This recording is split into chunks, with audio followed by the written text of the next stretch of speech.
Hello दोस्तों, मेरा नाम है अमन और आप सभी का बहुत बहुत स्वागत है अमन ट्यूटोरियल यूट्यूब चैनल पे। तो आज हम पढ़ेंगे पैथोलॉजी के बारे में। पैथोलॉजी क्या होती है और इसके साथ इसके फैक्टर पढ़ेंगे। दोस्तों, पैथोलॉजी जो है वो आपको फार्मास्यूटिक्स सब्जेक्ट में पढ़ने को एक टॉपिक मिलेगा। तो ये फार्मास्यूटिक्स का एक टॉपिक है जो कि सेकंड ईयर में डी फार्मेसी को लगा हुआ है। तो पैथोलॉजी दोस्तों क्या होती है? तो पैथोलॉजी है वो एक ग्रीक शब्द से बनी है। पैथोलॉजी है ग्रीक का शब्द है जिसका नाम है पोसस। पोसस का मतलब होता है हाउ मच एंड लॉगस का मतलब होता है साइंस। ठीक है, तो ये हम इसकी ब्रीफ डेफिनेशन देखते हैं कि भाई pathology is the branch of science which deal with the dose of drugs with which can be administered to the patient to get a desire. भी अगर हम किसी भी ये डील करती है, ये ब्रांच ऑफ साइंस है जो कि डील करती है क्वांटिटी ऑफ द ड्रग से कि कितनी क्वांटिटी ऑफ ड्रग पेशेंट को दें ताकि उसको फार्मास्यूटिकल उसका एक्शन हो। जैसे किसी को बुखार हो जाए दोस्तों, तो हमें एक प्रॉपर डोज देनी पड़ती है। अगर बच्चों की बात करें तो उनको कम डोज हो, अगर अडल्ट हो तो उनकी अलग डोज होगी। वो क्यों देते हैं? ताकि भी उनको बुखार से वो फ्री हो जाए और उनका फीवर ठीक हो जाए। तो हर एक डिपेंड करता है कि कितनी क्वांटिटी ऑफ डोज दी जाए। अगर हम कम देंगे तो प्रॉपर फार्मास्यूटिकल एक्शन नहीं परफॉर्म होगा, अगर हम ज्यादा दें तो ओवरडोज से कभी कभार पेशेंट की सेहत पे भी फर्क पड़ सकता है।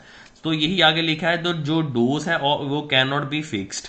जो डोज होती है ड्रग की वो कैन नॉट बी फिक्स्ड। उसमें बहुत सारे फैक्टर आते हैं जिस पे हमें ध्यान रखना पड़ता है कि जैसे एज आ जाता है। एज बच्चों पे, अडल्ट्स पे, इन पे बारे में मैं पहले थोड़ा सा बताऊंगा, बाद में हम इस पे ब्रीफ पढ़ेंगे। और कंडीशन के पेशेंट की स्थिति कैसी है।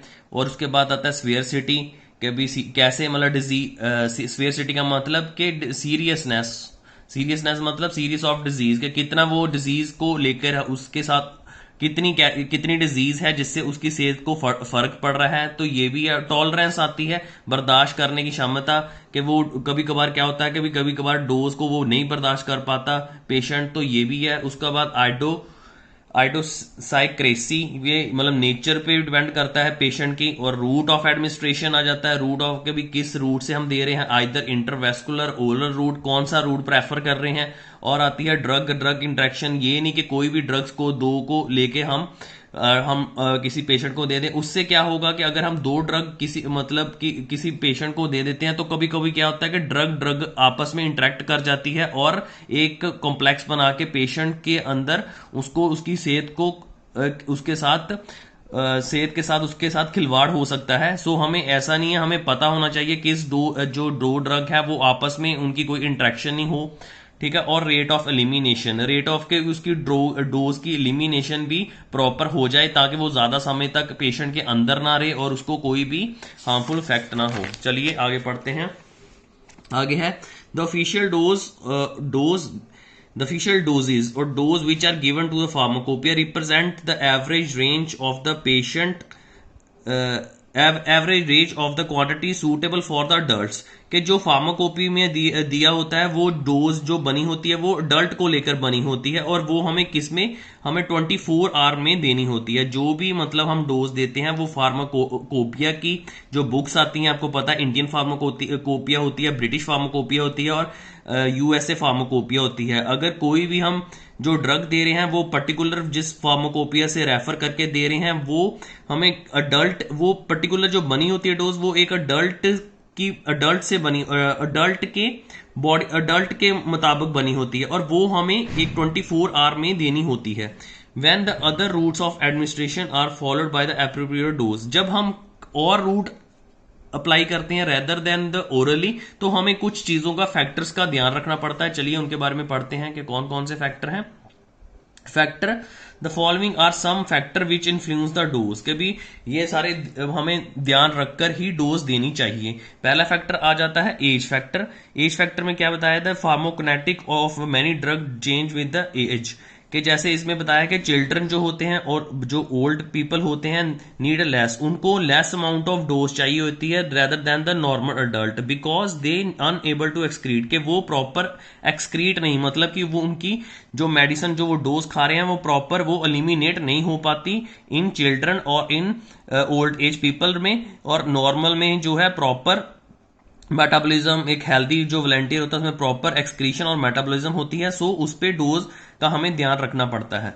दूसरा फैक्टर आ जाता है दोस्तों सेक्स, जो है वो एक सेकंड फैक्टर है जिसपे बताया है कि भी जो जेंडर है वुमेन पे और मैन पे क्या डोज का इफेक्ट पड़ता है। Man women do not always response to action of the drug, कि जो वुमेन है वो ज्यादातर एक्शन नहीं देती ड्रग्स की, जैसे इन इंसानों जैसे मेंस में ज्यादा मतलब वो असरदार होती है और वुमन में इतना असर नहीं दे पाती। जैसे हम मॉर्फिन की बात करें, मॉर्फिन और बार्बिचुरेट। बार्बिचुरेट दोस्तों एक एनेस्थेटिक है। एनेस्थेटिक्स मतलब कि जो आपकी बॉडी को सून कर देते हैं। दो तरह के होते हैं एनेस्थेटिक, एक लोकल होते हैं जो एक लोकल ऑर्गन को एनेस्थाइज करने में हेल्पफुल है, और एक होते हैं होल बॉडी, जैसे लोकल और एक जर्नल आते हैं, और जर्नल जो है वो होल बॉडी को एनेस्थीसिया करने में अपनी कंट्रीब्यूशन करते हैं। तो ये इसमें क्या बताया है कि मॉर्फिन जो barbiturate produce the more excitement, जो है कि मॉर्फिन जो बार्बिचुरेन है जो ये फीमेल में ज्यादा एक्साइटमेंट कर देती है before the sedation in women, मतलब सोने से पहले ये उनपे ज्यादा असरदार करेंगी। ठीक है, ये ड्रग्स। और तो स्पेशल केस भी आ जाते हैं। स्पेशल केयर मतलब ये ध्यान रखना पड़ता है, should be taken when the drugs are administered during the, हमें ये सारी चीजों का ध्यान रखना पड़ेगा फीमेल्स में कि भी उनके मेंसुरेशन जो साइकिल्स होते हैं प्रेगनेंसी का और उनके लैक्टेशन पीरियड्स पे हमें डोज पे हमें ध्यान रखना पड़ता है कि भी उनको हम ना ही डोज दें। ठीक है, similar the drugs which are stimulate the uterine smooth muscle, की जो स्टिमुलेट कर देती है यूट्रीन के स्मूथ मसल को, तो हमें उस पर भी ध्यान रखना पड़ता है। जैसे इन्होंने बताया ड्रेस्ट्रिक परगेटिव्स दोस्तों क्या होते हैं, जो कॉन्स्टिपेशन पर करते हैं, मतलब जो कि कॉन्स्टिपेशन में हम यूज करते हैं ड्रेस्ट्रिक परगेटिव्स हैं।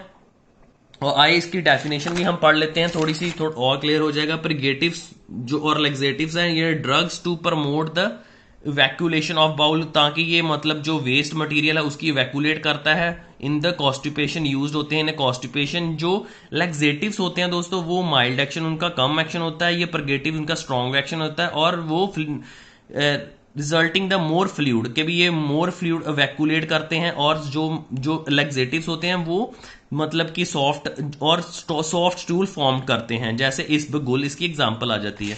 तो ये तो था, इसके बारे में थोड़ा हम पढ़ रहे थे परगेटिव्स के बारे में। तो हम जब सिमिलरली ड्रग्स विच में स्टिमुलेट द यूट्रिन मसल, जैसे जो ये कह सकते हैं यूट्रिन मसल को स्टिमुलेट कर जाते हैं, जैसे परगेटिव्स हो गया एंटी मलेरियल, जो मलेरिया में अगेंस्ट मलेरिया चलते हैं ड्रग्स। और द इर्गोट अल्कालॉइड्स का मैंने आपको बताया जो होते हैं इर्गोट अल्कालॉइड्स जो हैं, अल्कालॉइड जो हाइड्रो सेकेंडरी मेटाबोलाइट्स होते हैं, जो कि नाइट्रोजीनियस हाइड्रोसाइक्लिक कंपाउंड होते हैं। जैसे मैं आपको इसकी थोड़ी सी डायग्राम बता देता हूं, जैसे ये इस पे नाइट्रोजन भी होता है और ये एक रिंग भी आती है, इसको कहते हैं एरोमेटिक नाइट्रोजीनियस हाइड्रोसाइक्लिक कंपाउंड होते हैं, ये सेकेंडरी मेटाबोलाइट्स होते हैं। तो ये भी एक ड्रग्स है जो कि कॉन्ट्रामेटिक इंडिकेटेड ड्यूरिंग द प्रेगनेंसी, ये हम नहीं देते जब प्रेगनेंसी के केस पे। ठीक है, आगे लिखा है there are the certain drugs which are administrated to the mother are capable of crossing, कभी हम ड्रग्स जो है वो एडमिनिस्ट्रेट जब करते हैं मदर्स को, तो वो कैपेबल ऑफ क्रॉसिंग, वो प्लेसेंटा से होते हुए इफेक्ट कर देती है, फीटस को भी इफेक्ट कर देती है। जैसे अल्कोहल आ गया, बार्बिचुरेट मैंने इसके बारे में पहले भी आपको बता दिया। बार्बिचुरेट एनेस्थेटिक्स होते हैं, जो नारकोटिक्स होते हैं जो एडिक्शन कॉज करते हैं, और जो नारकोटिक एनाल्जेसिक्स होते हैं, नारकोटिक्स भी होते हैं, एनाल्जेसिक्स मतलब जो पेन रिलीविंग होते हैं। ठीक है, जैसे डाइक्लोफिनेल होता है, निमोसाइड्स ड्रग्स आ जाती हैं। ये आगे आ गया ड्यूरिंग द लैक्टेशन, कि जब लैक्टेशन पीरियड होते हैं तो एंटी हिस्टामिनिक ड्रग्स जैसे मॉर्फिन, टेट्रासाइक्लिन होते हैं एंटीबायोटिक, जो टेट्रासाइक्लिन है विच आर एक्सक्रीटेड, वो मिल्क के साथ एक्सक्रीट हो जाते हैं। मिल्क शुड बी अवॉइडेड, कि भी जितनी भी जब लैक्टेशन पीरियड होती हैं, जो एंटी हिस्टामिनिक और मॉर्फिन, टेट्रासाइक्लिन जो ड्रग्स होती हैं आर एक्सक्रीटेड, ये मिल्क के साथ एक्सक्रीट होती हैं। सो इसलिए हमें ये चीज़ों का ध्यान रखना पड़ता है कि लैक्टेशन के पीरियड हम ये चीज़ें ना ही दें, ये मॉर्फिन, टेट्रासाइक्लिन। सो इससे क्या होता है कि जो बेबी को भी आगे जब फीडिंग के दौरान प्रॉब्लम आ सकती है। सो आगे है बॉडी वेट है, जो एक और फैक्टर है डोज को इफेक्ट करता है। बॉडी वेट की बात करें तो the average dose is mention either in the, जो एवरेज डोज है वो दोस्तों बनी होती है किसी भी पेशेंट के बॉडी वेट के अकॉर्डिंग, जैसे पर ग्राम के अकॉर्डिंग बनी होती है। तो जैसे किसी अगर एक एवरेज डोज की बात करें तो वो जिस पेशेंट का 50 से लेके 100 किलोग्राम वेट होता है तो उसके अकॉर्डिंग जो है डोज डिसाइड होती है। तो आगे आता है route of administration. Route of administration की बात करें तो इंटरविस्कुलर जो डोज होती है are usually the some smaller, इनकी कम डोज रखनी पड़ती है रेदर देन अगर ओरल डोज की बात करें तो ओरल में हमें ज्यादा देना पड़ता है जो डोज है। इंटरवस्कुलर में क्या इसलिए ज्यादा कम होती है क्योंकि ये सीधा ब्लड में जाके अपना डायरेक्टली फार्माकोलॉजिकल एक्शन शो करती है due to the reason the onset of the action quick with the intervascular, जो मैंने अभी आपको बात बताई है। This might enhance the change in drug toxicity, जिसके साथ टॉक्सिसिटी भी बढ़ जाती है। The effectiveness of the drug formulation generally control by the route of administration, की जो इफेक्टिवनेस है कोई भी फॉर्मुलेशन ड्रग की वो जनरली कंट्रोल करती है कि हम किस रूट पे ड्रग दे रहे हैं। आगे एक और पढ़ते हैं कि जो टाइम ऑफ एडमिनिस्ट्रेशन के किस टाइम पे हम डोज दे रहे हैं। द प्रेजेंस ऑफ फूड के जब एम्प्टी स्टमक की बात करें तो उस पर ज्यादा इफेक्ट करती है डोज एज कंपेयर टू अगर वो हमने मील के बाद हम डोज खा रहे हैं। तो यही सारा कुछ लिखा हुआ है। उन्होंने लिखा है कि ये जैसे आयरन हो गया, आर्सेनिक हो गया और जो कोल्ड लिवर है वो आप आफ्टर मील ही ड्रग्स लें तो अच्छा है। ठीक है, चलिए आप देख सकते हैं ये सारा टाइम ऑफ एडमिनिस्ट्रेशन की बात की है। ठीक है, ये जो मैंने आपको भी बताया है वही सब यहाँ पे लिखा हुआ है, आप इसको लिख लें। आगे इन्वायरमेंट फैक्टर्स भी आ जाते हैं। इन्वायरमेंट फैक्टर्स की बात करें तो जो the daylight is stimulated and hence the effect of stimulated drug के भी जो डे लाइट है वो स्टिमुलेट करती है इफेक्ट ऑफ स्टिमुलेटेड ड्रग को, और अगर डिमिनिश कर देती हैं हिप्नोटिक्स को, मतलब उनका इफेक्ट जो है कम होता है हिप्नोटिक्स ड्रग का नाइट में, और जो डे टाइम में स्टिमुलेट कर देती हैं। स्टिमुलेट मतलब उत्तेजित कर देती है, जैसे आप टी पीते हैं तो वो भी स्टिमुलेंट है एक। तो enhance the effect of stimulated drug के भी वो स्टिमुलेट इफेक्ट इंक्रीज कर देती है इफेक्ट किसका, स्टिमुलेटेड ड्रग का मॉर्निंग टाइम में, और जो कह सकते हैं डिमिनिश कम कर देती है इफेक्ट ऑफ हिप्नोटिक ड्रग्स। ठीक है, एट नाइट नहीं एट अ डे टाइम। सो आगे आ गया कैलकुलेशन की बात करें, कैलकुलेशन ऑफ डोज की कि हम कैसे डोज देंगे। पहले आ जाता है डोज पर प्रपोर्शनेट टू अ एज, ये इसका फॉर्मूला है। इसमें बताया कि जो कैलकुलेटेड की हुई है ये बॉडी वेट के अकॉर्डिंग इन्होंने बताया था और सरफेस एरिया के अकॉर्डिंग पेशेंट के बताया था। ये dose proportionate to the age की बात करें तो यंग्स फॉर्मूला था जिसने बताया था कि भी कैसे जो डोज है बॉडी वेट और सरफेस एरिया के पेशेंट को सरफेस एरिया जो पेशेंट का है उसको ध्यान में रखते हुए हमने ये फॉर्मूला एक बनाया। ये फॉर्मूला था यंग्स फॉर्मूला। सो इसके यंग्स फॉर्मूला से उसने ये बताया कि भी जो एज इन अ ईयर और the age in the year के साथ +12 इंटू अडल्ट डोज, ये फॉर्मूला था। इसके साथ आप डोज को कैलकुलेट कर सकते हैं इन द चाइल्ड में। और डीलिंग फार्मूला भी है। डीलिंग फार्मूले में उसने बताया था डोज इन द चाइल्ड के कैसे ये फार्मूला जो आप डोज दे सकते हो चाइल्ड की, ये फार्मूला लिखा हुआ है, आप इसको लिख लें। ध्यान रखें कि ये जो फार्मूला है ये सिर्फ 4 से लेके 20 साल तक के एज के चाइल्ड को ही मतलब कि सूटेबल करेगा। तो आगे आ जाता है dose proportionate to the body weight के एक क्लास फार्मूला था, उसने बॉडी वेट के अकॉर्डिंग डोज को बताया था कि बॉडी वेट के हिसाब से डोज को देना चाहिए। तो उसका फॉर्मूला था ये क्लार्क फार्मूला, ये लिखा हुआ है child weight in a KG over 70 into adult dose, ये इसका फॉर्मूला है, आप इसको लिख लें। और आगे आ जाता है कि dose proportionate to the surface area. इस पे बताया गया है कि भी जो डोज जो है वो जो सरफेस एरिया के अकॉर्डिंग प्रपोर्शनेट, मतलब कि जितनी सरफेस एरिया ज्यादा होगा उसके हिसाब से डोज को डिसाइड किया हुआ है कि अगर सरफेस एरिया ज्यादा होगा तो उसके साथ डोज भी ज्यादा होगी। तो ये इसका फॉर्मूला है परसेंटेज ऑफ अडल्ट डोज के भी। जब अडल्ट डोज की बात करें तो कितनी उसको देनी चाहिए, surface area of a child, जो सरफेस एरिया चाइल्ड का और सरफेस एरिया एक अडल्ट का इंटू 100। सो इसके साथ ही आपको जो है इफेक्टिव डोज का पता लग जाएगा किसी भी चाइल्ड में कि कितनी देनी है। आगे हम वेटनरी डोजेस की बात करें तो इसमें लिखा है द प्रैक्टिसिंग फार्मासिस्ट, जो अभी जिन्होंने शॉप खोली होती है वो consider to be a responsible, वो दे सकते हैं किसी भी मतलब ये डोज को दे सकते हैं। और जो वेटनरी मतलब कि जो जानवरों में डोज को दे सकते हैं वो साथ ही साथ ये भी काम कर सकते हैं, प्रिस्क्राइब कर सकते हैं मेडिसिन। इनको प्रॉपर नॉलेज होनी चाहिए किसकी, पैथोलॉजी की। And dose require for the animal के भी, अगर हम बात करें इंसानों में तो वो कम डोज देनी पड़ेगी, अगर जानवरों में बात करें तो उनको ज़्यादा देनी पड़ेगी, क्योंकि उनका सरफेस एरिया ज़्यादा आ जाता है, ठीक है, उनका बॉडी वेट ज़्यादा आ जाता है, उनका साइज़ ज़्यादा आ जाता है, यही यहाँ पे लिखा हुआ है। आगे हम फैक्टर की बात करें तो फैक्टर किस पे डिपेंड करता है डोज का, जो ड्रग पे किन किन जो फैक्ट करते हैं dose of a drug in animals में, तो उनमें भी पहले एज आ जाती है। यंग एनिमल नीड लेस, जो यंग होते हैं उन पर कम डोज देनी चाहिए एज कम्पेयर टू जो अडल्ट होते हैं एनिमल्स, उन